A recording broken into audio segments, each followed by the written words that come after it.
ولا يسأل حمیم حمیما، اس دن کوئی انتہائی گرم جوش دوست بھی کسی دوسرے کی خبر نہیں لے گا۔ یبصرونہم، انہیں دکھا دیے جائیں گے، وہ ہے دوست، وہ ہے تمہارا ساتھی، لیکن ہر ایک کو نفسی نفسی پڑی ہوگی، کوئی کسی کی طرف دھیان دینے والا نہیں ہوگا۔ یہاں تک کہ یود المجرم یومئذ لو یفتدی من عذاب یومئذ ببنیہ، مجرم اس روز تمنا کرے گا کہ کاش میرے بیٹوں کو لے لو، جہنم میں جھونک دو، مجھے چھوڑ دو۔ چبھا ہے نا جملہ بیٹوں کے بارے میں، عزیز ترین متاع، لو یفتدی، فدیے میں میرے بیٹے لے لو، اس دن کے عذاب سے مجھے بچا لو۔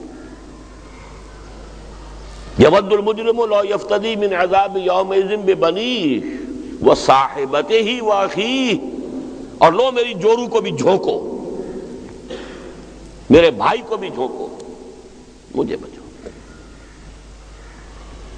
وفصیلتہ التی تؤویہ،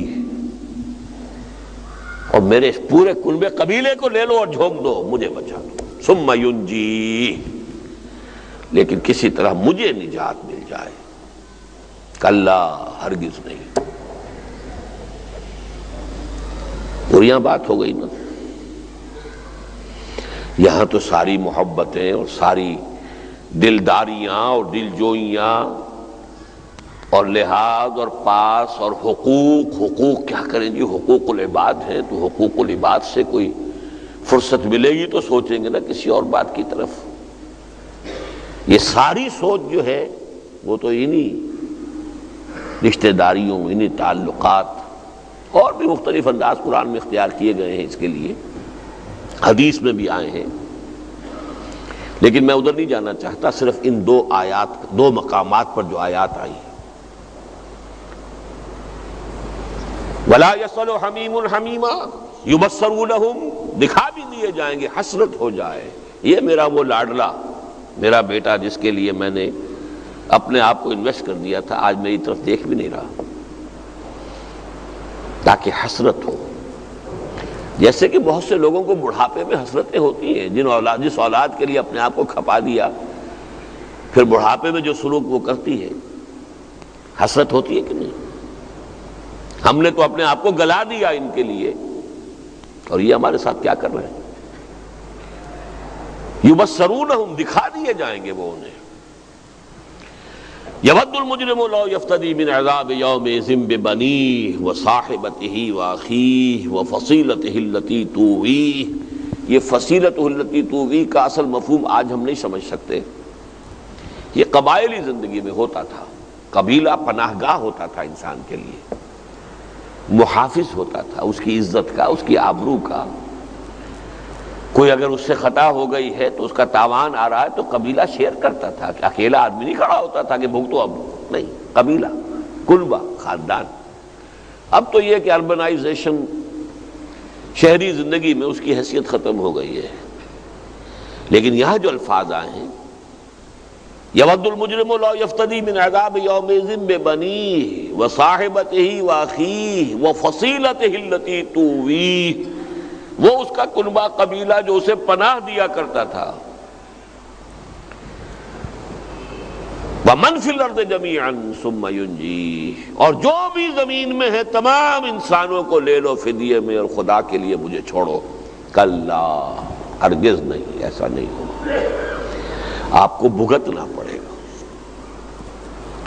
You will have to face the ground accountability, the grand accountability of the day of judgment alone. یہ فردہ alone۔ اچھا یہ کہ یہاں alone سمجھ لو اپنے آپ کو، تب بچت ہوگی۔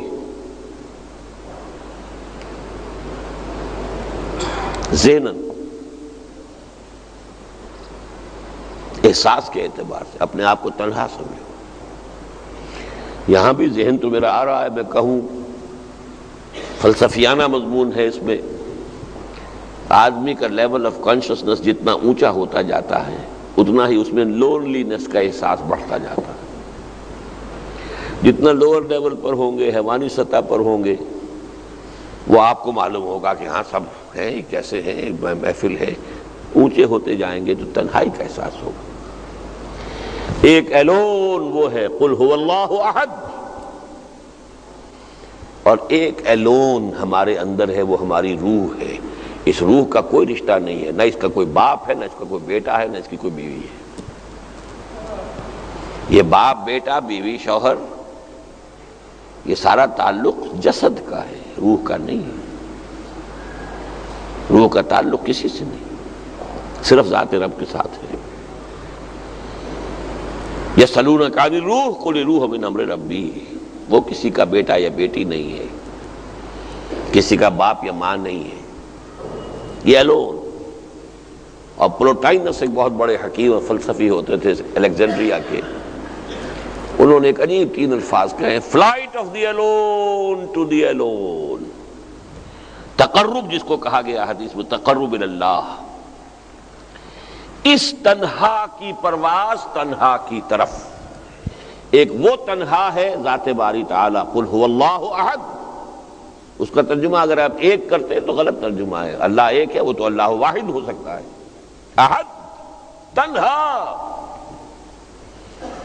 تو flight of the alone to the alone, اگر اس دنیا میں وہ روش اختیار کر لی جائے گی تو عافیت ہوگی وہاں، اس کے لیے اشارہ ہو رہا ہے۔